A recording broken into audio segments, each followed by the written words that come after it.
زندگی رب کے ساتھ بے وفائی میں گزار دی وہ مرتا ہے تو مر جاتا ہے، لیکن جس نے زندگی اللہ کی وفا میں گزاری، مصطفیٰ کی عشق اور محبت میں گزاری، صحابہ اور اہل بیت کی عشق میں گزاری، وہ مرتا ہے تو مرتا نہیں، اس کا وصال ہوتا ہے، اس کا عرش ہے جو اس کے ذکر کو زندہ کر دیتا ہے، پھر ان کا ذکر زندہ رہتا ہے۔ تو پتا چلا ہر ایک کی موت تو ہے پر ایک جیسی نہیں، کسی کی موت وفات ہے، کسی کی موت مرنا ہے، کسی کی موت انتقال ہے، کسی کی موت وصال ہے، اور پھر جو ہر کوئی دنیا سے گیا کیا ہر ایک کا عرس ہوتا ہے؟ بولیے کیا ہر ایک کی برسی ہوتی ہے؟ تو عرس ہر ایک کا کیوں نہیں ہوتا؟ عرس کا معنی ہے شادی۔ اب آپ سے سوچئے کہ کوئی مرنے والا مر گیا ہو اور آپ سارے جمع ہو کر اس کے گھر پہنچے، بھئی کیوں آئے ہو؟ وہ کہے جی ہم شادی پہ آئے ہیں، تو وہاں تو جھگڑا ہوگا، وہ کہیں گے ہمارے ہاں مرگ ہے، تم اسے شادی کا نام دے رہے ہو، یہاں تو مرگ ہے، غم ہے، شادی کا نام کیوں دے رہے ہو، اس کا نام کیوں دے رہے ہو؟ تو وہاں پر ایسا کبھی نہیں ہوتا۔ جن کے عرس منائے جا رہے ہیں ان کی شادیاں کیوں منائی جا رہی ہیں؟ مرا تو ہر کوئی، پر ان کا مرنا وصال کیسے بن گیا؟ دوستو وصال کہتے ہیں ملاقات کو، وصال ہے وصل سے، وصل کا مطلب ہے محبوب سے ملاقات، محبوب کو پا لینا، محبوب کو حاصل کر لینا۔ تو پتہ کیا چلا؟ کچھ مرتے ہیں تو ہمیشہ کے لیے اس محبوب سے بچھڑ جاتے ہیں، اس محبوب کو منانے کا جتنا موقع تھا زندگی میں وہ گنوا دیا، اس لیے بچھڑے رہے، مر گئے تو بچھڑ گئے۔ کچھ وہ تھے جو زندگی بھر اسے مناتے رہے، کبھی آہوزاری میں، کبھی گریہ وزاری میں، کبھی سجدے میں، کبھی رکوع میں، کبھی ذکر اور اذکار میں، کبھی تلاوت قرآن میں۔ تو جنہوں نے زندگی یوں گزاری کہ وہ رب کو مناتے رہے تو رب ان کے ساتھ مان گیا، اور جنہوں نے رب کو منا لیا قبر میں جاتے ہی ان کا وصال ہو گیا۔ تو جن کا وصال ہو گیا شادیانے بھی انہی کے بچتے ہیں، عرس بھی انہی کے منائے جاتے ہیں۔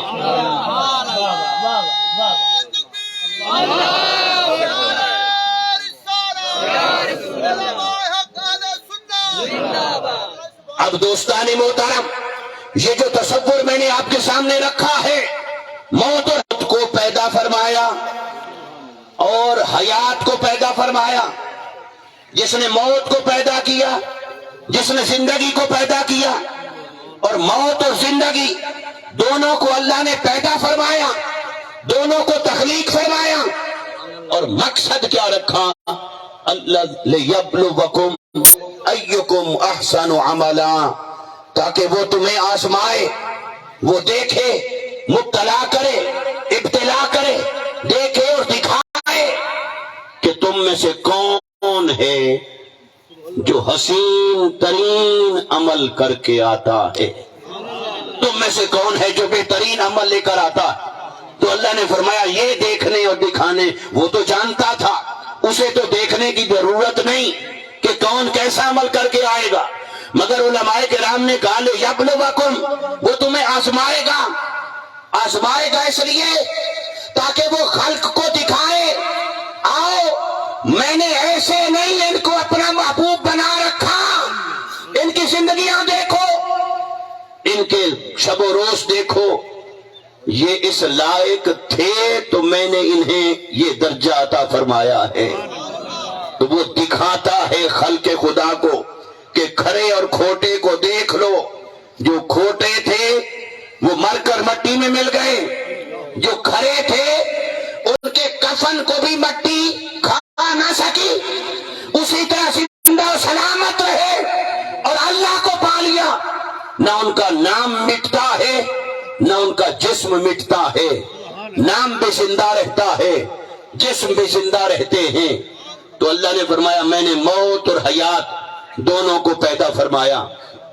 اب یہاں سے دو باتیں آپ کی خدمت میں عرض کرتا ہوں۔ پہلی بات تو یہ پتہ چلی کہ موت بھی مخلوق ہے اور حیات بھی مخلوق ہے۔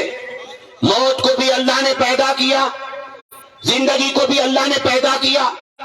جیسے آپ اور میں مخلوق ہیں، جیسے یہ زمین مخلوق ہے، جیسے آسمان مخلوق ہے، جیسے نباتات و جمادات مخلوق ہیں، جیسے حیوانات و حشرات مخلوق ہیں، جیسے چاند و ستارے مخلوق ہیں، ایسے موت بھی مخلوق ہے اور حیات بھی مخلوق ہے۔ ایک تو یہ بات پتہ چلی، اس کو پلے باندھ لیں، اس کو ذہن کے ایک کونے میں رکھ لیں، یہ بات ہم آخر میں کریں گے۔ دوسری بات کیا پتہ چلی؟ دوسری بات پتہ چلی کہ موت اور حیات کو جو اللہ نے پیدا فرمایا ہے تو ان کی ترتیب قرآن نے کیا بیان کی؟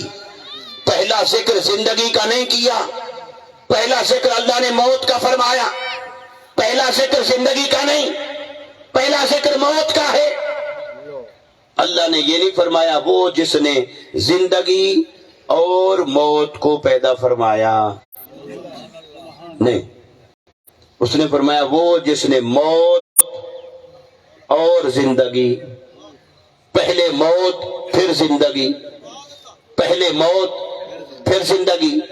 باری تعالیٰ یہاں ہم نے جو آنکھ کھولی، ہم نے تو یہ ترتیب دیکھی کہ پہلے زندگی ملی پھر موت آئی، تو موت بعد میں ہے، مگر یہ تیرے نظام کائنات کی ترتیب کچھ اور ہے، تیرے کلام کی ترتیب کچھ اور ہے۔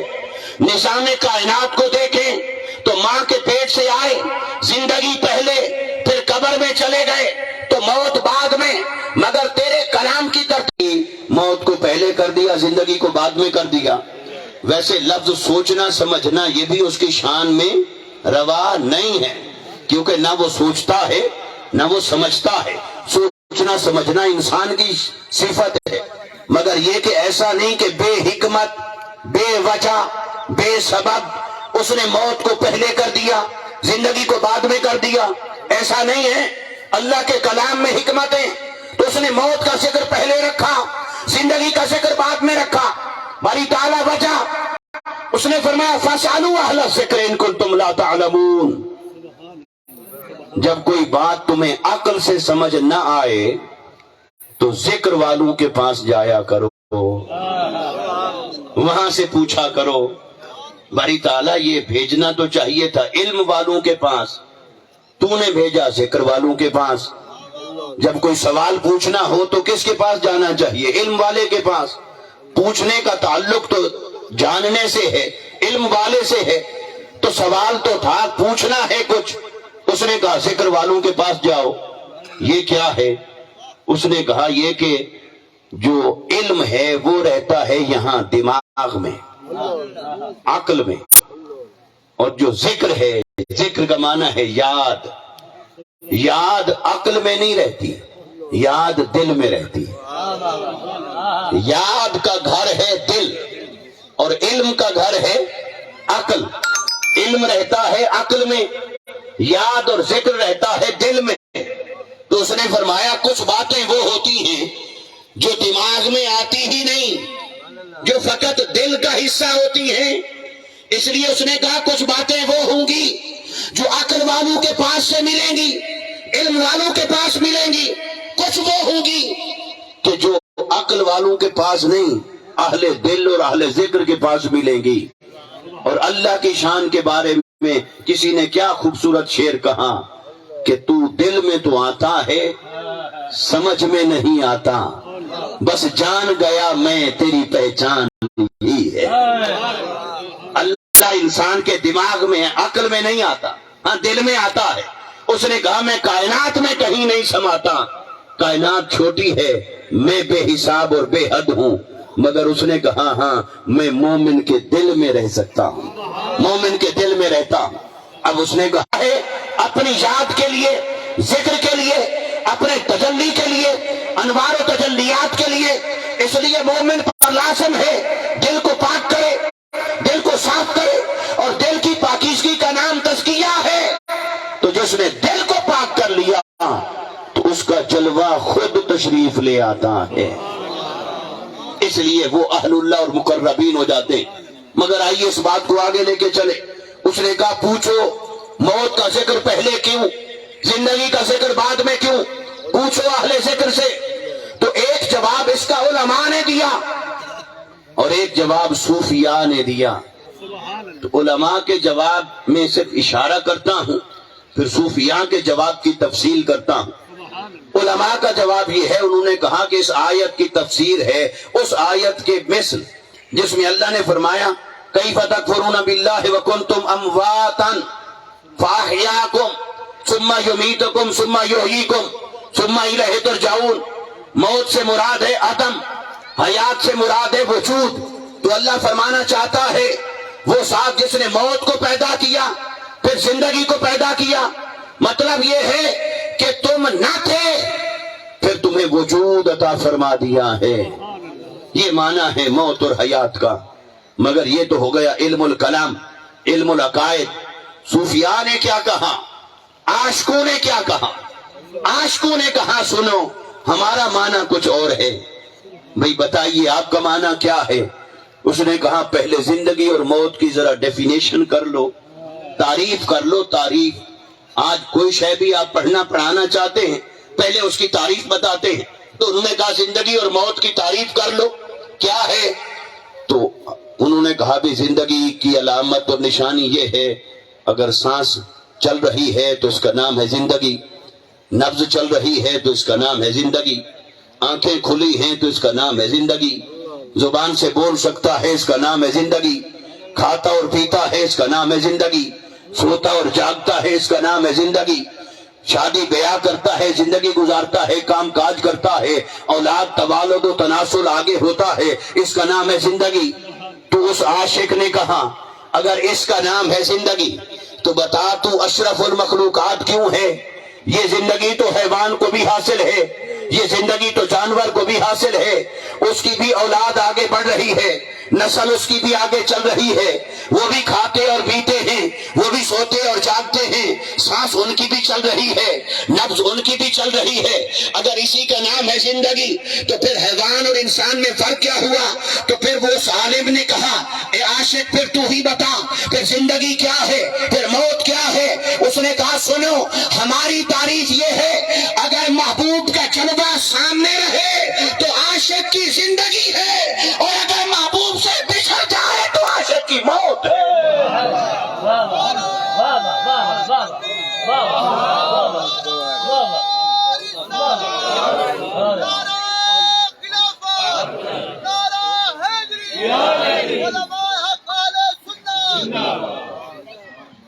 اس نے کہا کہ ہاں یہ جو بات کر رہے ہو زندگی اور موت، عاشق کی زندگی کیا ہے؟ بھئی دنیاوی عاشق کی مثال لے لو، محبوب سے نہ ملے تو کہتا ہے میں مر رہا ہوں، میری موت ہے، نہ کھایا جاتا ہے نہ پیا جاتا ہے، زندگی بدل گئی، چلنا پھرنا محال ہو گیا۔ تو مجازی عشق والا عشق میں مبتلا ہو کر وہ کہتا ہے محبوب مل گیا تو زندگی ہے، نہ ملا تو موت ہے۔ اگر اس نے یہ پیمانہ رکھا ہے تو پھر تم تو عشق حقیقی کا دعویٰ کرنے والے ہو، پھر اللہ کے عشق کا دعویٰ، اللہ کی محبت کا دعویٰ پھر یہ کیسے ہو سکتا ہے کہ جس نے محبوب کو پا لیا اور جس نے محبوب کو نہ پایا وہ دونوں ہی زندہ ہیں؟ انہوں نے کہا نہیں، محبوب کو پا لیا تو زندگی ہے، محبوب کو نہ پا سکے تو موت ہے۔ اس نے کہا محبوب کا قرب مل گیا تو زندگی ہے، اور اگر محبوب سے دوری رہی تو موت ہے۔ اس نے کہا اگر محبوب کا مشاہدہ، زیارت اور تجلی مل گئی تو یہ زندگی ہے، اور اگر پردہ اور حجاب رہا تو یہ موت ہے۔ اس نے کہا یہ معنی ہے زندگی اور موت کا۔ تو پھر اس نے کہا میں بتاتا ہوں تمہیں کہ اللہ نے موت کا ذکر پہلے کیوں رکھا اور زندگی کا ذکر بعد میں کیوں رکھا۔ اس نے کہا یہ جو بچہ آتا ہے ماں کے پیٹ سے دنیا میں آتا ہے، لوگ لکھ لیتے ہیں اس کی ڈیٹ آف برتھ، کہتے ہیں اس کی زندگی شروع ہو رہی ہے۔ زندگی بولیے زندگی، تو اللہ والا کہتا ہے نہیں، یہ زندگی نہیں شروع ہو رہی، یہ موت شروع ہو رہی ہے۔ بھئی زندگی کیا تھی؟ اس نے کہا زندگی تو وہ تھی جب یار کے پاس رہتے تھے، جب یار کا جلوہ ہمارے سامنے آشکار رہتا تھا، جب ہم عالم ارواح میں تھے، عالم ارواح میں جب ہمیں رب کا قرب حاصل تھا، رب تعالیٰ کی تجلی حاصل تھی، اس کی انوار و تجلیات حاصل تھے، اس کی رضا حاصل تھی، نہ وہ ناراض تھا نہ ہم اس کے نافرمان تھے، وہ تھی زندگی۔ اور عالم ارواح میں جب ہم رہتے تھے روحوں کی دنیا میں، تو اللہ تبارک و تعالی وہ نور کا جہان تھا، اس کے قرب کا جہان تھا، اس کے وصال کا جہان تھا۔ اور کبھی کبھار تو ایسا بھی ہوتا تھا وہ اپنے حسن سے پردہ ہٹا کے روحوں سے پوچھتا تھا الستو بربکم، میری طرف دیکھ کے ذرا بتاؤ تو صحیح، کیا میں تمہارا رب نہیں ہوں؟ کیا میں تمہارا رب نہیں ہوں؟ تو وہ یہ پوچھا کرتا تھا، تو ساری روحیں جواب دیا کرتی تھی، قالوا بلا، روحیں جواب دیتی ہاں تو ہی ہمارا رب ہے، ہم تیری عبادت اور بندگی کریں گے۔ اس کو معلوم تھا یہ عالم ارواح سے جانے کے بعد اس وعدے پر قائم نہیں رہ سکے گا، کوئی قائم رہے گا، یہ وعدہ ایفا نہیں کر پائے گا۔ اس لیے اس نے ایک بار نہیں کئی بار عہد و پیمان لیا، کئی بار اس نے وعدے وعید لیے۔ جیسے آج محبوب و محب اکیلے میں ملے تو وعدے وعید کر لیتے ہیں، تو بلا تشبیہ اور بلا مثال انسان اس کا محبوب ہے، وہ انسان کا محبوب ہے۔ اس نے اس انسان کو جسم کے پنجرے میں بھیج ڈال کر دنیا میں بھیجنے سے پہلے عالم ارواح میں اس نے کچھ وعدے وعید کر لیے تھے روحوں سے، اور وہ وعدے کیا تھے بتاؤ؟ کیا میرے رب ہونے کا اقرار کرتے ہو؟ روحوں نے کہا ہاں تو ہی ہمارا رب ہے۔ اس نے روحوں سے اقرار لیا، کیا میری عبادت اور بندگی کرو گے؟ کہا ہاں۔ تو سب وعدے وعید کر کے پکا پختہ بنا کے اس نے کہا اب تمہیں میں آزمائش میں ڈال رہا ہوں، اب جاؤ جا کر میرے اس وعدے کو نبھا کر دکھاؤ۔ تمہارے سامنے دنیا ساری کی ساری میں دنیا تمہارے سامنے مزین کر دوں گا، دنیا کو حسین بنا دوں گا۔ اب دیکھتا ہوں کون میرے وعدے پر رہتا ہے، کون بگڑ جاتا ہے، بدل جاتا ہے۔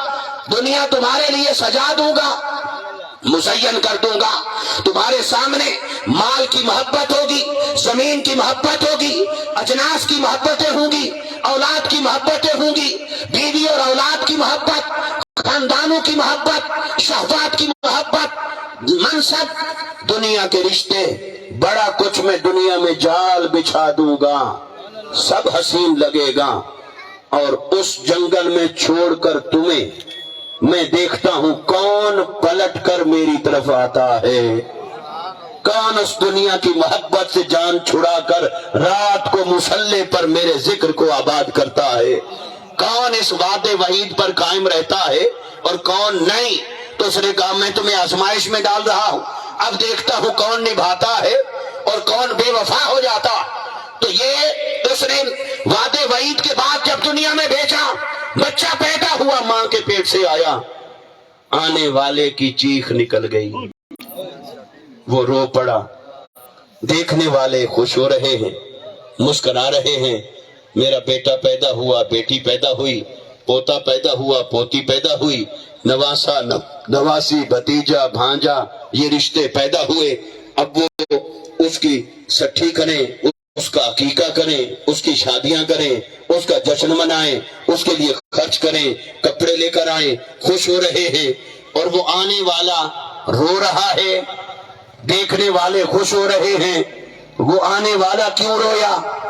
تو کیوں رویا؟ تو آپ نے کہا اس لیے رویا کہ ماں کے پیٹ سے باہر آیا دنیا میں، تو ماں کے پیٹ کا ماحول کچھ اور تھا، باہر کا ماحول کچھ اور ہے، اندھیرا تھا، روشنی میں آ گیا، ٹمپریچر بدل گیا، دنیا بدل گئی، جہان بدل گیا۔ شاید یہ ہے رونے کی وجہ، مگر وہ روح پکار اٹھی، ارے یہ تو تم نے جسم سے وجہ پوچھی ہے رونے کی، ذرا روح سے بھی تو پوچھو اس کے رونے کی وجہ کیا ہے۔ تو روح نے کہا سنو، تم تو دنیا میں دل لگا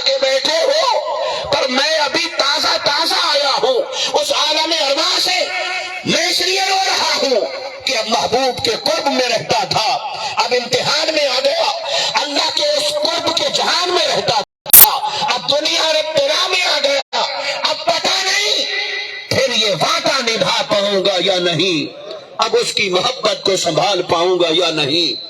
اس نے کہا میں تو اس لیے رو رہا ہوں کہ میری وہ زندگی جو محبوب کے حسن کے جلوے میں گزرتی تھی وہ ختم ہو گئی، یہاں پردے میں آ گیا، حجاب میں آ گیا، موت شروع ہو گئی۔ تو عام انسانی عقل نے کیا کہا؟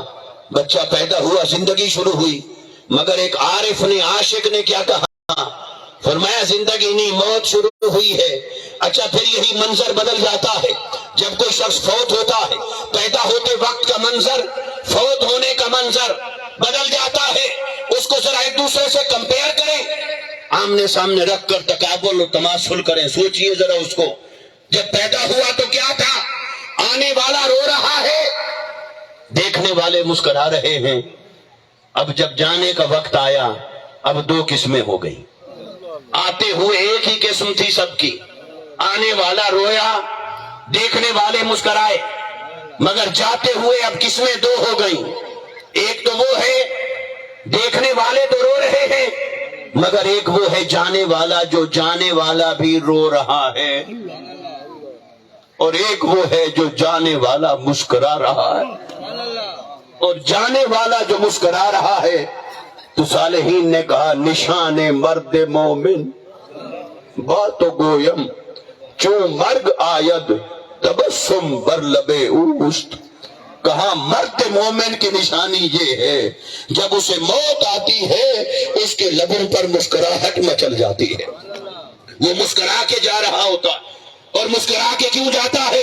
میرے آقا نے فرمایا کوئی شخص اس وقت تک اس کی روح قبض نہیں ہوتی جب تک مرنے سے پہلے اسے ٹھکانہ نہ دکھا دیا جائے کہ اگر ٹھکانہ جہنم ہے تو دیکھ کر گھبرا جاتا ہے، اگر ٹھکانہ جنت ہے وہ اسے دیکھ کر مسکرا پڑتا۔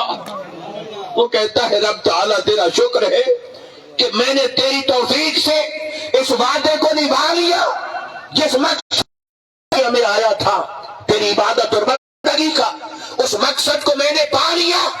تو وہ دنیا سے سرخ روح ہو کر جا رہا ہے، وہ نبھا کر جا رہا ہے، وہ وفا کر کے جا رہا ہے، اس لیے وہ پاس ہو گیا، مسکرا رہا ہے، اور جو فیل ہو گیا انا ہے میڈیکل سائنس کے مطابق، بایولوجی کے مطابق، عقل کے مطابق، اور ایک معنی ہے روحانیت کے مطابق، عشق الہی کے مطابق، صوفیاء اور عرفاء کے مطابق۔ تو عقل کہتی ہے پیدا ہوا، زندگی شروع ہوئی، قبر میں گئے، موت آ گئی۔ عاشق کہتا ہے نہیں، جب آئے تھے تو وہاں سے بچھڑا تھا، تو وہاں سے بچھڑا تھا تو یہ زندگی نہیں شروع ہو رہی تھی، یہ موت شروع ہو رہی تھی، اور اب چونکہ میں جا رہا ہوں پھر قبر میں جاتے ہی میری ملاقات ہے، قبر میں جاتے ہی میری، بولیے ذرا، قبر میں جاتے ہی میری ملاقات ہے، کس سے؟ جن کے لیے تڑپتا رہا، میں تو مر کے پہنچا ہوں یہاں اس دل ربا کے واسطے۔ اعلیٰ حضرت فاضل بریلی رحمت اللہ تعالی علیہ نے فرمایا کہ جب فرشتے سوال کریں کہ یہ کون ہے تو میں کہوں گا مجھ سے پوچھتے ہو یہ کون ہے؟ میں تو انہی کے لیے تڑپتا رہا، انہی کے لیے سلگتا رہا، اور میں تو مر کے پہنچا ہوں یہاں اس دل ربا کے واسطے۔ پس دوستو جو قبر میں جائے سرخ روح ہو کر، باوفا ہو کر، نبھا کر، اللہ کی محبت میں، عشق الہی میں، معرفت الہی میں، بندگی اور اطاعت میں، جب وہ قبر میں جاتا ہے قبر بھی استقبال کرتی ہے، ملائکہ بھی استقبال کرتے ہیں، وہ مہمان بنا کر پیش کیا جاتا ہے، فرشتوں کے جرمٹ میں اللہ کا مہمان بن کے جاتا ہے، انگلشین میں روح پہنچتی ہے، قبر میں جاتے ہی مصطفیٰ کا دیدار ہوتا ہے، مصطفیٰ مسکرا پڑتے ہیں، اس کی موت ختم ہوتی ہے، زندگی شروع ہو جاتی ہے۔ تو اللہ نے فرمایا الذی خلق الموت والحیات، جسے تم زندگی سمجھ کے بیٹھے ہو وہ زندگی نہیں، جسے تم موت سمجھ کے بیٹھے ہو وہ موت نہیں۔ آؤ زندگی کو موت بناؤ، موت کو زندگی بناؤ۔ یہی تو صوفیاء کا فلسفہ تھا جو عام لوگوں کو سمجھ نہیں آیا۔ انہوں نے کہا موتو قبل ان تموتو، انہوں نے کہا مرنے سے پہلے مرو۔ بھئی مرنے سے پہلے کیسے مرے؟ موت سے پہلے کیسے موت آئے؟ مرنے سے پہلے کیسے مرے؟ اس نے کہا ایک تو وہ مرنا ہے نا مجبوری میں مرنا، اپنے اختیار سے اپنے نفس کو مارو، اس کو موت کے گھاٹ اتارو۔ تو یہ والا یہ جو موت ہے، اگر موت سے محبوب نے ملنا ہے تو عاشق نے کہا پھر میں زندگی کو کیا کروں؟ اگر محبوب کا وصال موت میں ہے تو مجھے تو وہ موت کل کی بجائے آج آ جائے۔ میں تو تیاری کر کے بیٹھا ہوں، کیونکہ میں یہاں ہوں آزمائش میں، یہاں ہوں ابتلا میں، قدم قدم سنبھال کے رکھنا پڑتا ہے۔ ایسا نہ ہو کسی لمحے ڈگمگا جاؤں، قدم پھسل جائے، محبوب کا تعلق محبت میرے ہاتھ سے نکل نہ جائے۔ لمحہ لمحہ ڈرتا ہے، اس لیے موت سے پیار کرتا ہے، موت سے محبت کرتا ہے۔ کاش جلدی موت آئے، میری آزمائش امتحان ختم ہو، میں جاؤں رب کے حضور سرخرو ہو جاؤں۔ موت سے کون ڈرتا ہے؟ وہ جس نے دنیا سے دل لگا رکھا ہے۔ موت سے کون ڈرتا ہے؟ بولیے۔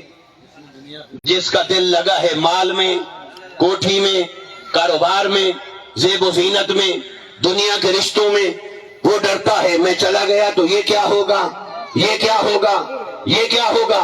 اور جس نے یہاں دل لگایا ہی نہیں، دل لگایا ہے اپنے محبوب حقیقی کے ساتھ، تو وہ تو کہتا ہے بھائی یہ تو میں قید خانے میں ہوں، یہاں تو 100 پابندیاں ہیں، یہ نہ کر، یہ نہ کر، یہ نہ کر، یہ نہ کھا، یہ نہ کھا، یہ نہ کھا، یہ نہ بول، یہ نہ بول، یہ نہ بول، یہ نہ دیکھ، یہ حرام ہے، یہ نہ دیکھ، یہ نہ دیکھ، یہاں تو ہیں 100 پابندیاں۔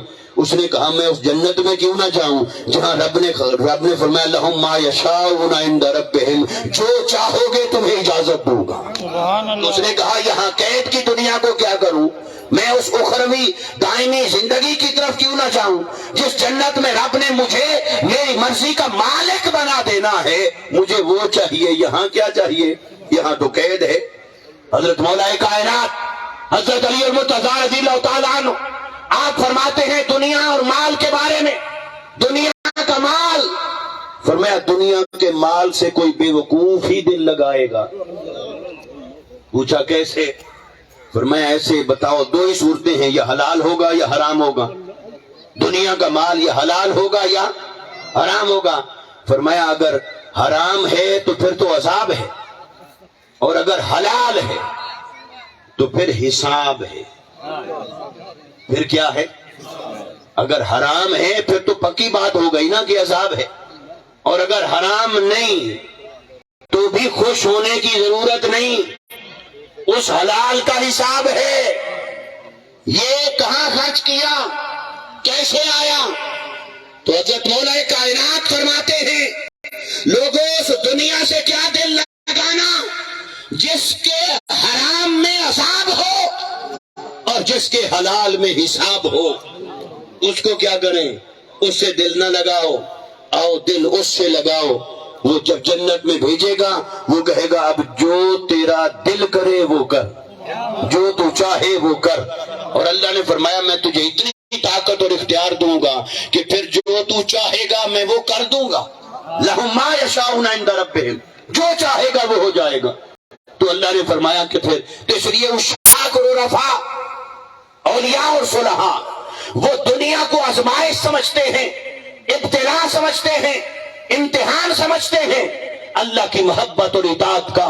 اس لیے دوستو وہ زندگی گزارتے ہیں، ان کے سینے چڑھ جائیں پرواہ نہیں کرتے، سر دھڑ سے جدا ہو جائیں پرواہ نہیں کرتے، نیزوں پر لٹکا دیا جائے پرواہ نہیں کرتے۔ دھڑ مبارک امام حسین کا کربلا میں پڑا تھا، سر انور نیزے پر تھا، مگر قرآن سے رشتہ نہیں ٹوٹا تھا۔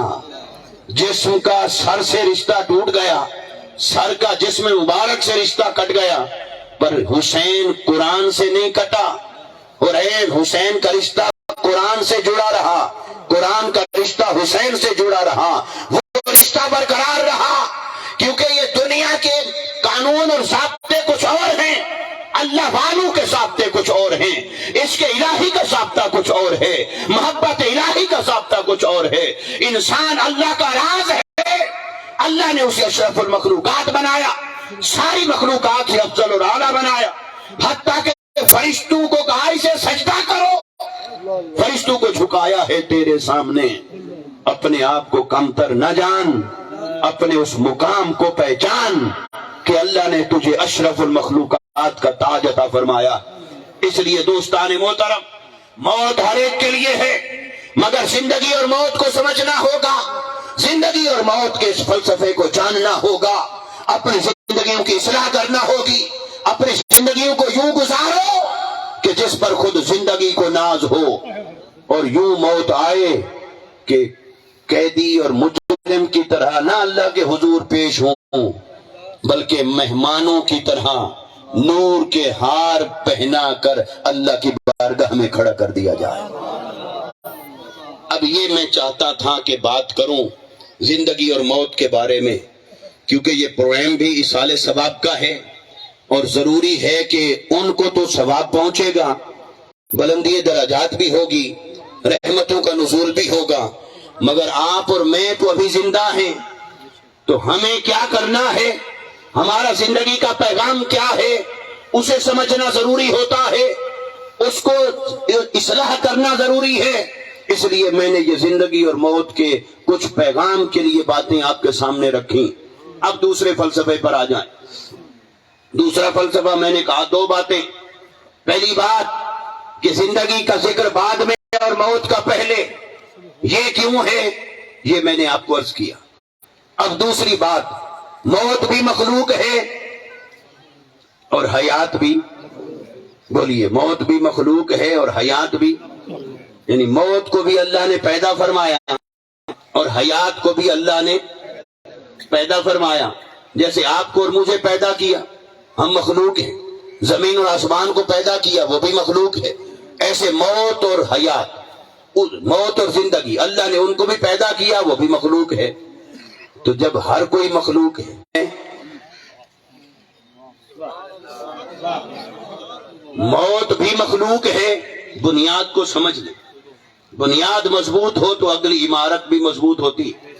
موت بھی مخلوق ہے، زندگی بھی مخلوق ہے، مصطفیٰ بھی مخلوق ہیں، تو مخلوق میں پہلے کون؟ یہ سوال کیا صحابی نے بارگاہ مصطفیٰ میں، یا رسول اللہ صلی اللہ علیہ وسلم اخبرنی عن اول شیء خلق اللہ تبارک و تعالی قبل الاشیاء کلہا، یا رسول اللہ صلی اللہ علیہ وسلم مجھے بتائیے، اللہ نے جب مخلوق کو پیدا کرنے کا ارادہ کیا، یعنی جب مخلوق نہ تھی، مخلوق میں سے کوئی نہ تھا، اللہ نے ارادہ فرمایا کہ مخلوق کو پیدا کروں، تو ہر شے سے پہلے اللہ نے کس کو پیدا فرمایا تھا؟ تو میرے آقا نے جواب دیا، یا جابرو اول ما خلق اللہ نوری، وفی روایت ان اللہ تبارک و تعالی قد خلق قبل الاشیاء کلہا نور نبیک من نورہ، او کما قال النبی صلی اللہ علیہ وسلم۔ تو میرے آقا نے فرمایا کہ اے جابر، جب اللہ نے کائنات کو پیدا کرنے کا ارادہ فرمایا تو ہر شے سے پہلے، حتیٰ کہ لوح سے پہلے، قلم سے پہلے، عرش سے پہلے، کرسی سے پہلے، زمین اور آسمان سے پہلے، فرشتوں سے پہلے، نوری اور ناری سے پہلے، بشر اور جنات سے پہلے، ہر شے سے پہلے اللہ نے تیرے نبی کے نور مبارک کو تخلیق فرمایا۔ یہ میں بات کر رہا ہوں تخلیق کی، ولادت کی نہیں۔ اب اردو زبان کا دامن جو تنگ ہے تو اس نے ولادت کا بھی یہی ترجمہ کیا، پیدا ہوئے مصطفیٰ، تخلیق کا بھی یہی ترجمہ کیا، پیدا ہوئے مصطفیٰ۔ مگر اے اردو، یہ تو بتا مصطفیٰ کی ولادت اور تخلیق میں فرق کیا ہے؟ اس نے کہا اس نے ولادت کو کہا برتھ ڈے، اور اس نے تخلیق کو کہا کریشن. لیکن ابھی اردو کی اپنی عمر تھوڑی ہے تو ابھی اس کی ووکیبلری پھلے گی پھولے گی، پھر یہ بھی کہیں پہنچے گی. تو مگر یہ کہ عربی تو وہ ہے جو جنت کی زبان ہے، جو قرآن کی زبان ہے، جو اللہ نے اپنے انبیاء اور صالحین کو عطا فرمانی ہے. اور عربی اپنی اس کی ابتدا وہ تو حضرت اسماعیل علیہ السلام تک جا رہی ہے. اس لیے دوستو عربی زبان کے اندر وسعت اور گہرائی، تخلیق اور ولادت میں فرق ہے. مصطفیٰ کی ولادت بھی ہے، مصطفیٰ کی تخلیق بھی ہے. ہم مصطفیٰ کی ولادت کی بات نہیں کر رہے. ولادت تو ہوئی 12 ربیع الاول، پیر کا دن، صبح صادق کا وقت، عام الفیل کے اعتبار سے سال کی گنتی. مگر ولادت تو یہ ہے، تخلیق کب ہے مصطفیٰ کی؟ تخلیق تو یہ نہیں، تخلیق کب ہے؟ اگر تخلیق بھی یہی ہے تو پھر اس سے پہلے عالم ارواح میں اللہ نے کس کے بارے میں وعدے وعید لیے تھے؟ انبیاء سے. تو مصطفیٰ روح محمدی، حقیقت محمدیہ. تو پھر اس لیے ولادت ہوتی ہے جسم کی، حقیقت کی نہیں. انسان کو بھی اللہ نے اس سے پہلے پیدا فرمایا. انسان کی برتھ اب ہو رہی ہے، مگر یہ انسان پیدائش انسان کی ابتدا نہیں. تو جیسے پیدائش اس کی ابتدا نہیں، ایسے موت اس کی انتہا نہیں. یہ پیدائش سے پہلے بھی کہیں تھا، یہ موت کے بعد بھی کہیں جا کے رہتا ہے، رہے گا. ہاں تو پیدائش سے پہلے کہاں تھا؟ عالم ارواح میں. اور مرنے کے بعد کہاں ہوگا؟ یا اسفل سافلین یا علیین. اب فیصلہ اس نے کرنا ہے میں کہاں جاؤں، اپنے عمل اور کردار کو بنانا ہے کہاں جاؤں، مگر یہ بعد میں ہوگا. تو یہ انسان کی برتھ ہے اور تخلیق. تو مصطفیٰ کی ولادت اور تخلیق، تو سوال ہے تخلیق کا، کریشن. صحابی نے سوال کیا یا رسول اللہ صلی اللہ علیہ وسلم اخبرنی عن اول شیء خلق اللہ. خلق اللہ، اللہ نے سب سے پہلے کس کو تخلیق فرمایا؟ تو میرے مصطفیٰ نے جواب دیا اے جابر، جب اللہ نے کائنات کو بنانے کا ارادہ کیا، تخلیق کا ارادہ کیا، ہر شے سے پہلے، جنات سے پہلے، بشر سے پہلے، زمین اور آسمان سے پہلے، عرش اور کرسی سے پہلے، لوح اور قلم سے پہلے، فرشتوں سے پہلے، ہر شے سے پہلے اس نے تیرے نبی کے نور مبارک کو تخلیق فرمایا. تو سب سے اول تخلیق نور مصطفیٰ کی. تو نور مصطفیٰ کی تخلیق، موت کی تخلیق، حیات کی تخلیق. اب ساری مخلوقات کی بات تو نہیں ہو رہی. موت اور حیات کے ضمن میں ہم آقا علیہ السلام کی شان کا تذکرہ کرنے لگے تو موت بھی مخلوق ہے، حیات بھی مخلوق ہے، مصطفیٰ بھی مخلوق ہے. اور صحابی کے پوچھنے پر مصطفیٰ نے بتایا میں ہوں ہر مخلوق سے پہلے، ہر مخلوق سے. تو پتہ چلا موت سے پہلے بھی تھے مصطفیٰ اور حیات سے پہلے بھی تھے مصطفیٰ. یعنی زندگی ابھی پیدا نہیں کی گئی تھی کہ نور مصطفیٰ کو پیدا کر دیا گیا تھا. موت ابھی پیدا نہیں کی گئی تھی کہ نور محمدی پیدا کر دیا گیا تھا. تو نور مصطفیٰ حیات سے بھی پہلے، موت سے بھی پہلے. تو گویا مصطفیٰ موجود ہیں خود حیات سے پہلے، مصطفیٰ موجود ہے خود زندگی سے پہلے. تو جو زندگی سے پہلے موجود ہو، جو حیات سے پہلے حیات ہو، جو حیات سے پہلے صاحب وجود ہو، کیا کہیں گے؟ کیا وہ اپنے ہونے میں، اپنے وجود میں، اپنے موجود ہونے میں کیا وہ حیات کے محتاج ہوئے؟ جو حیات سے پہلے بحیات ہے، جو حیات سے پہلے موجود ہے، وہ اپنے موجود ہونے کے لیے کیا اس حیات کے محتاج ٹھہرے؟ تو یہ حیات تو ہے بعد میں، وجود مصطفیٰ ہے پہلے.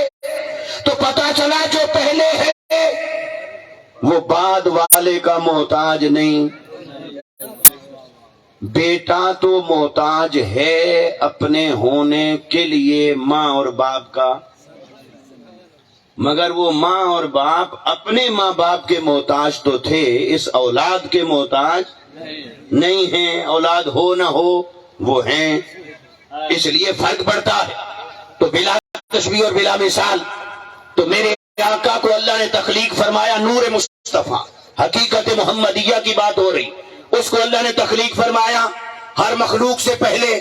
تو موت بھی مخلوق ہے تو موت سے پہلے نور مصطفیٰ، حیات بھی مخلوق ہے تو حیات سے پہلے نور مصطفیٰ، فرشتے بھی مخلوق ہیں اس سے پہلے بھی نور مصطفیٰ، جنات بھی مخلوق ہیں ان سے پہلے نور مصطفیٰ، عرش اور کرسی بھی مخلوق ہے اس سے پہلے نور مصطفیٰ، لوح اور قلم مخلوق ہے اس سے پہلے نور مصطفیٰ۔ تو جب حیات سے پہلے مصطفیٰ موجود تھے تو کیا وہ اپنے موجود ہونے میں اس حیات کے محتاج تھے؟ یہ تو خود ہوئی بعد میں۔ اب یہاں پر میرے اس جملے کو اپنے ذہن میں جگہ دیجئے گا، حیات نے جب انہیں وجود دیا نہیں تو موت ان کا وجود لے کیسے سکتی ہے؟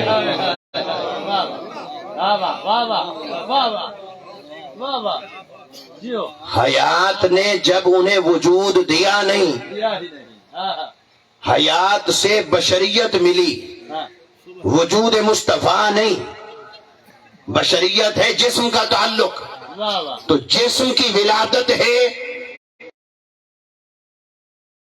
لیکن اس ولادت سے پہلے مصطفیٰ اور وصال کے بعد بھی ہے مصطفیٰ۔ تو جو اپنے ہونے میں، اپنے وجود میں، اپنی حقیقت مبارکہ میں اس حیات خلق کے محتاج نہیں، حیات دنیاوی کے، حیات سے پہلے بحیات تھے، حیات سے پہلے وجود رکھتے تھے، جو اپنے موجود ہونے میں اس حیات کے محتاج نہیں، تو وہ حیات سے پہلے بھی تھے، وہ موت کے بعد بھی موجود ہیں۔ نعرہ تکبیر، نعرہ رسالت۔ حیات سے پہلے جو موجود ہے تو وہ موت کے بعد بھی موجود ہے، تو نہ وہ حیات کے محتاج ہیں نہ وہ موت کے محتاج ہیں، بلکہ حیات ان کی محتاج ہے اور موت ان کی محتاج ہے۔ اگر موت ان کی محتاج نہ ہوتی تو کیا اسرائیل جبرائیل کی منت کرتا پھرتا کہ تم چلو آگے آگے میں چلوں پیچھے پیچھے؟ کیا اسے کسی کی روح قبض کرنے کے لیے لاؤ لشکر لانا پڑتا ہے؟ دوسرے فرشتوں کی مدد اور معاونت لانی پڑتی ہے؟ کیوں وہ گیا جبرائیل کے پاس، تو آگے چل میں پیچھے چلوں گا، تو دروازہ کھٹکھٹانا میں سنتا رہوں گا، تو میرا بتانا میں جواب کا انتظار کروں گا، اگر مصطفیٰ نے اجازت دی تو حاضری دوں گا اور اجازت نہ دی تو یہیں سے واپس پلٹ جاؤں گا، کیونکہ میں پہلے بھی گیا تھا موسیٰ علیہ السلام کے پاس، اس وقت میں بے خبر تھا، ایسے ہی جا کے کھڑا ہو گیا تھا، اے موسیٰ میں آیا ہوں روح قبض کرنے، موسیٰ نے تھپڑ مار کر رب کے پاس واپس بھیج دیا اور وہ چلا گیا واپس۔ کیوں چلا گیا؟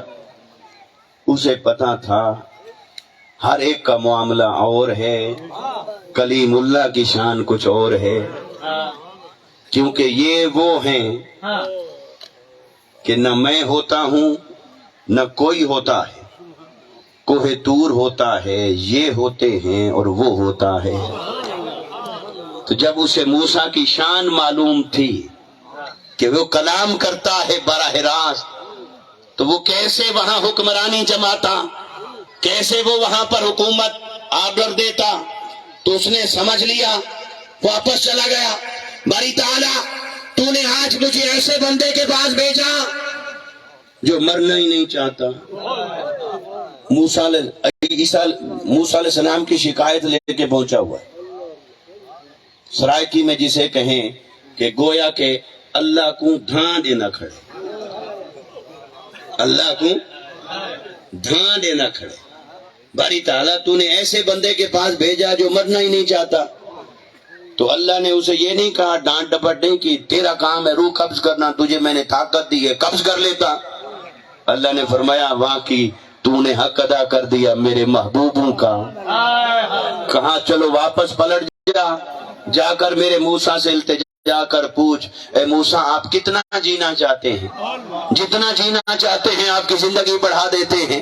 وہ پلٹ کر پھر آیا موسیٰ علیہ السلام کی بارگاہ میں، اے موسیٰ رب نے فرمایا ہے جتنا جینا چاہتے ہیں آپ کی زندگی بڑھا دیتے ہیں، بتائیے کتنا جینا چاہتے ہیں؟ تو موسیٰ علیہ السلام نے فرمایا اچھا اگر وہ اتنے سال میں جی لوں گا پھر کیا ہوگا؟ اس نے کہا جی یہ مجبوری ہے، جانا تو پڑے گا، آج جائیں یا کل جائیں جانا تو ہوگا. تو موسیٰ علیہ السلام نے فرمایا اچھا جب جانا ہی ہے تو پھر اس دنیا سے کیا دل لگانا، تو چلو پھر ابھی چلتے ہیں. تو عرفاء نے کہا کہ یہ موسیٰ علیہ السلام نے سارا کیا ماجرا کیا. چلو وہ جلالی تھے، جلال دکھایا، مگر عرفاء اور عاشق کہتے ہیں انہوں نے در حقیقت اسے بارگاہ مصطفیٰ کا ادب سکھایا تھا کہ آج تو میرے سامنے کھڑا ہے، کل مصطفیٰ کے پاس جائے گا. میں تو کلیم اللہ ہوں، وہ حبیب اللہ ہے. میں تو کوہ طور پر کلام کرتا ہوں، وہ تو عرش پر کریں گے. میں تو کوہ طور پہ جا کے کہتا ہوں رب ارنی انظر الیک، اپنا آپ دکھا میں دیکھنا چاہتا ہوں. مجھے وہ جواب دیتا ہے لن ترانی، تو نہیں دیکھ سکتا. اور وہ ایسے ہیں کہ وہ کہیں گے بھی نہیں، اور ہر رات جاگیں گے پر اس رات سو جائیں گے. اور جبرائیل کو حکم ہوگا مصطفیٰ کے قدم چوم کر جگا کر انہیں پیغام دے، یا رسول اللہ چلیے رب آپ کی ملاقات کا مشتاق ہے. تو گویا آج تو آیا ہے میرے پاس، میں ہوں کلیم اللہ، کل تو نے جانا ہے مصطفیٰ کے پاس، وہ ہے حبیب اللہ. تو ایسے چلا جائے گا. سبق سکھا دیا کہ محبوبوں سے پہلے اجازت لینی ہے، ایسے حکم نہیں نافذ کرنا. حضرت داتا علی حجویری رحمت اللہ تعالی علیہ، انہوں نے اپنی کتاب کشف المحجوب میں ایک حدیث ذکر کی. انہوں نے کہا حدیث قدسی، کہا کہ اللہ تبارک و تعالی فرماتا ہے اللہ کی شان میں تذبذب نہیں ہے. تذبذب کہتے ہیں کہ جب بندہ دو سوچوں میں درمیان میں کھڑا ہو، یہ کروں یا یہ کروں. یہ جو سوچ ہے نا، یہ سوچ انسان کی صفت ہے، اللہ کی نہیں ہے. وہ تو اٹل ارادہ فرما دیتا ہے، انما امرہ اذا اراد شیئا ان یقول لہ کن فیکون. وہ جب ارادہ کرتا ہے کہتا ہے ہو جا، ہو جاتی، ہونے لگ جاتی ہے، ہوتی رہتی ہے، ہوتی رہے گی. یہ سارے معنی ہیں فیکون میں. مگر اللہ کی شان کیا ہے؟ وہ تذبذب میں نہیں پڑتا. یہ بندے کی صفت ہے، یہ کروں یا یہ کروں. مگر اس حدیث قدسی میں ہے اللہ نے فرمایا ایک مقام وہ آتا ہے جب میں کہتا ہوں یہ کروں یا یہ کروں، یہ کروں یا یہ کروں. تو وہ کون سا مقام ہوتا ہے؟ تو وہ فرماتے ہیں کہ اللہ نے فرمایا جب میری موت کا پیغام میرے محبوب بندے کے پاس جائے اور وہ آگے سے مرنا نہ چاہے، پیغام جائے موت کا، اسرائیل جائے اور وہ آگے مرنا نہ چاہے، پھر میں اس کیفیت، یعنی یہ پھر ہوتا ہے اللہ کی شان یہ ہوتی ہے اب کیا کروں. حالانکہ وہ بے نیاز ہے مگر وہ کہتا ہے کہ ہاں اب سو دیکھتا ہوں اب کیا کروں، کیونکہ موت تو میں نے ہر ایک کے لیے رکھی اور اٹل ہے، مگر یہ مرنا نہیں چاہتا. تو پھر کیا کرتا ہے؟ اس کو مرنے پر راضی کرواتا ہے. کیسے؟ جیسے آپ کا کوئی بیٹا ہو، لاڈلا ہو، وہ بگڑ جائے، ناراض ہو جائے، وہ ناراض ہو جائے، وہ کہتا ہے نہیں میں یہ نہیں کرتا، پھر آپ اسے کوئی ایک کھلونا دیں گے، یہ لے لو مان جاؤ، اچھا یہ لے لو، یہ پیسے لے لو، یہ چیز لے لو، تمہیں شے لے کے دیتا ہوں، یہ کرتا ہوں وہ کرتا ہوں. آپ اسے کچھ دکھاتے ہیں، کچھ دیتے ہیں، اسے مناتے ہیں، منواتے ہیں. تو اللہ کیا کرتا ہے؟ اللہ تعالیٰ اسرائیل کو کہتا ہے اب فرشتوں کو ساتھ لے جا، جو جنت میں میں نے اس کا مقام بنایا ہے ٹھکانہ، اس کو ذرا خوبصورت کر کے اسے دکھاؤ، اسے اس کا مقام دکھاؤ، اسے جنت کے انوار و تجلیات دکھاؤ، اسے اس کا ٹھکانہ دکھاؤ۔ تو وہ کیا کرتا ہے؟ تو وہ فرشتے اس کو اس کا مقام اور ٹھکانہ دکھا کر اسے راضی کرتے رہتے، حتیٰ کہ وہ اپنے مقام کو دیکھ کر جب راضی ہوتا ہے تب فرشتے کو حکم ہے کہ روح قبض کرتا ہے۔ یہ اللہ کی شان۔ تو فرمایا کہ جب محبوبوں کی موت آتی ہے تو عام لوگوں کی موت نہیں ہوتی، ان کی موت کا عالم کچھ اور ہوتا ہے۔ اس لیے دوستان محترم، جب اسرائیل موسیٰ علیہ السلام کے پاس تھے، وہ جانتے تھے یہ کلیم اللہ ہے، ان کو حکم نہیں دینا، ان کی مرضی، بس میرا کام ہے پیغام پہنچانا۔ تو وہ چلا گیا واپس، تو حضور کے پاس آیا، تو پھر ایسے نہیں آیا، وہ گیا پہلے جبرائیل کے پاس، اور شیخ الاسلام ڈاکٹر محمد طاہر القادری مدثر العالی نے یہاں محبت کا ایک نقطہ بیان کیا۔ وہ فرماتے ہیں جبرائیل کے پاس کیوں گیا ہوگا، کسی اور فرشتے کو لے آتا، جبرائیل کے پاس کیوں گیا؟ وہ کہتے ہیں شاید اس وجہ سے، یہ باتیں لکھی ہوئی نہیں ہوتی، محبت کا مکالمہ خود سے ہوتا ہے، خود سے مکالمہ محبت کا ہوتا، تو اس لیے گیا ہوگا کہ میں تو جا رہا ہوں پہلی بار، اور اس کا آنا جانا ہے صبح شام کا، جبرائیل کا آنا جانا ہے صبح شام کا۔ تو وہ گیا جبرائیل کے پاس، ذرا میرے ساتھ چل، تجھے مصطفیٰ کی گلی کا پتہ بھی آتا ہے، ایڈریس بھی آتا ہے، تجھے تو رب نے ان کی بارگاہ میں جانے کا ادب اور طریقہ بھی سکھا رکھا ہے، بولنے اور بات کرنے کا طریقہ بھی سکھا رکھا ہے، تو ان کے بارگاہ کے آداب بھی جانتا ہے، اسلوب تکلم بھی جانتا ہے، درخواست کیسے پیش کرنی ہے یہ بھی تجھے رب نے سکھا رکھا ہے، تو ذرا میرے آگے چل، میں تیرے پیچھے چلوں، تو میری خبر دینا، میرے بارے میں بتانا، میرا مقصد بتانا، تو میں سنتا رہوں گا۔ میری ہمت نہیں کہ میں بولوں، مگر چونکہ تیری تو وہ جھجک اتر چکی ہے، تیری تو شناسائی ہو گئی ہے، تیری تو شناسائی ہو گئی مصطفیٰ کی گلی میں، تیرا تو آنا جانا ہے، تو آنا جانا ہے مصطفیٰ کی گلی میں، تو میرا بتانا، پیغام دینا، میں سنتا رہوں گا، اجازت ملی تو حاضری دوں گا، نہ ملی تو باروں بار ہی پلٹ جاؤں گا، وہیں سے ہی باہر پلٹ جاؤں گا رب کی بارگاہ میں۔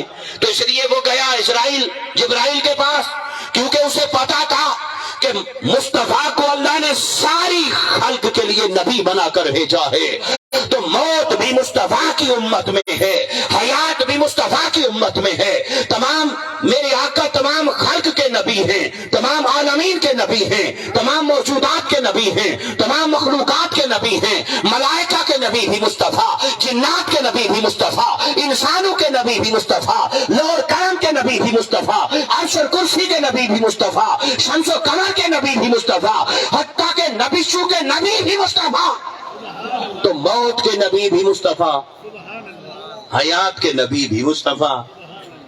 تو جس کے نبی ہوئے حضور تو وہ تو ہوا امتی، تو امتی تو ہوتا ہے غلام، تو موت بھی امتی ہوئی مصطفیٰ کی، حیات بھی امتی ہوئی مصطفیٰ کی، موت بھی مصطفیٰ کی غلام، حیات بھی غلام۔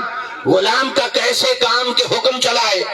تو وہ گیا عاجز بن کر، تو میرا وجدان یہ کہتا ہے کہ موت اور حیات نے بارگاہ مصطفیٰ میں عرض کی ہوگی، یا رسول اللہ صلی اللہ علیہ وسلم، آپ ہیں ساری خلق کے نبی، تو ہم بھی تو آپ کی امت میں ہیں، ہم پر بھی نظر کرم فرمائیں گے کہ نہیں؟ تو میرے آقا نے فرمایا ہوگا، اے حیات تو میری امت کی قطار میں لگ جا، اپنی باری کا انتظار کر، جب میں عالم ارواح سے آ رہا ہوں گا، عالم دنیا میں جا رہا ہوں گا، تو ماں کے پیٹ سے بشریت کا لباس پہن کر جب آؤں گا، تو اے حیات میں تیرے دروازے سے گزر کر تجھے بھی فیض یاب کر دوں گا۔ حیات کو فیض یاب کیا مصطفیٰ نے، تو موت نے پھر عرض کی ہوگی، یا رسول اللہ پھر میں، مجھ پر بھی نظر کرم فرمائیں گے؟ بھئی آپ کا پیر اور شیخ آئے تو آپ کہتے ہیں نا میرے گھر میں بھی قدم رنجا فرمائیں، میرے گھر میں بھی آئیں، یہاں بھی قدم رنجا فرمائیں. تو موت نے عرض کی ہوگی یا رسول اللہ صلی اللہ علیہ وسلم میرا گھر بھی بڑا سونا سونا ہے، ویران سا ہے، مجھے تو کوئی چاہتا ہی نہیں. زندگی سے تو ہر کوئی پیار کرتا ہے، مجھے تو کوئی چاہے گا. زندگی کو تو بہت سارے فالوورز مل جائیں گے، مجھے نہیں ملیں گے، میرے ساتھ کون دیکھے گا؟ تو یا رسول اللہ ذرا مجھ پر بھی نظر کرم فرما دینا. تو میرے آقا نے عرض فرمایا ہوگا اے موت ٹھیک ہے، پر تو ایسا کر 63 سال تو انتظار کرنا، جب میں اس دنیا کا دورہ فرما کر عالم برزخ کا سفر کروں گا تو اے موت تیرے دروازے سے گزر کر تجھے بھی فیض یاب کر دوں گا. تو حیات کے دروازے سے بھی گزر ہوا مصطفیٰ کا، موت کے دروازے سے بھی گزر ہوا مصطفیٰ کا. امر ربی تو پورا ہوا، پر اعلی حضرت امام البرکت امام احمد رضا خان فاضل بریلی رحمت اللہ تعالی علیہ کیا عقیدہ سمجھا گئے، ہمارے جیسے ان پڑھوں کو بھی پڑھا گئے. کہا کہ انبیاء پر بھی اجل آنی ہے، وہ فقط اتنا کہ بس آنی ہے، اس آن کے بعد ان کی حیات وہی مثل سابق جسمانی ہے. اس لیے دوستو موت انبیاء پر بھی آئی، موت صالحین اولیاء پر بھی آئی، موت کافر اور مشرک پر بھی آئی. موت ہر ایک کے لیے ہے. اللہ نے جسے زندگی عطا کی اسے موت بھی عطا کی. موت ہر ایک کے لیے ہے، پر ہر ایک کی موت ایک جیسی نہیں. کسی کی موت میں اسے مجرم کی طرح قیدی بنا کر جکڑ کر پیش کیا جاتا ہے، کسی کی موت آتی ہے اسے مہمانوں کی طرح جرمٹ میں لشکر میں پھول ہار پہنا کر رب کے حضور پیش کیا جاتا ہے. دوستو یہ فیصلہ آپ نے اور میں نے خود کرنا ہے. ہمیں کیسی موت چاہیے؟ جیسی موت چاہیے ویسی زندگی گزارو. موت ویسی آئے گی جیسی زندگی گزارو گے. اگر زندگی اللہ کی محبت میں ہے تو مبارک ہو، موت بھی پھر خواجہ فرید جیسی آئے گی. اگر زندگی اللہ کی اطاعت اور فرما برداری میں ہے تو موت بھی حضرت داتا علی حجویری جیسی ہوگی. اگر زندگی تم نے مسلح پر گزاری تو موت بھی حضرت بابا فرید الدین گنج شکر جیسی ہوگی. لیکن اگر زندگی میں اپنی منمانی کی، نفس اور شیطان کے پیچھے چلتے رہے، مال اور دنیا سے دل لگا لیا، یہیں اپنے آپ کو غرق کر لیا، پھر جب موت کا بلاوا آئے گا پچھتاوے کے سوا باقی کچھ نہیں رہے گا. پھر وہ وقت اور مہلت بھی نہیں ہوگی، پھر وہاں کچھ بھی ہاتھ نہیں آئے گا. دوستو آؤ آج موت کی تیاری کر لیں، موت کے لیے کوئی اچھا سامان تیار کر لیں. آج آپ یہاں سے لاہور جائیں، آپ بیگ تیار کرتے ہیں، تھیلا بناتے، پیسے جیب میں رکھتے، وہاں کھاؤں گا کیا، پیوں گا کیا، رہائش کا بندوبست کرتے یا کرایہ لے کر جاتے ہیں ہوٹل کا. تو آپ موت اگلے جہان جا رہے ہیں، اس کے لیے کوئی تیاری نہیں، کوئی سامان نہیں. دوستو اگر تیاری اور سامان کے بغیر گزارا ہوتا تو امام حسین اپنا سارا خانوادہ شہید نہ کرواتے. یہ تیاری تھی اس موت کی. اگر تیاری اور سامان کے بغیر گزارا ہوتا تو اولیاء اور صالحین زندگیاں مسلح پر مجاہدہ اور ریاضت میں مشقت میں نہ گزارتے، پھر عیش و عشرت میں زندگیاں گزارتے. کسی اللہ والے کی زندگی دیکھے، اللہ نے اس کو تکلیفوں سے گزارا، تکلیفوں میں اللہ نے اپنی رضا کو رکھا ہے. آئیے زندگی اچھی کر لو، موت انشاءاللہ اچھی ہو جائے گی. اللہ تبارک و تعالی ہمارے حال پر لطف و کرم فرمائے، ہمیں اپنی زندگیوں کو اچھا بنانے کی توفیق عطا فرمائے، اور ہمیں وہ موت عطا فرمائے جو موت ہمیں اللہ کی بارگاہ میں بھی سرخرو کر دے اور مصطفیٰ کی بارگاہ میں بھی سرخرو کر دے. وما علینا الا البلاغ المبین.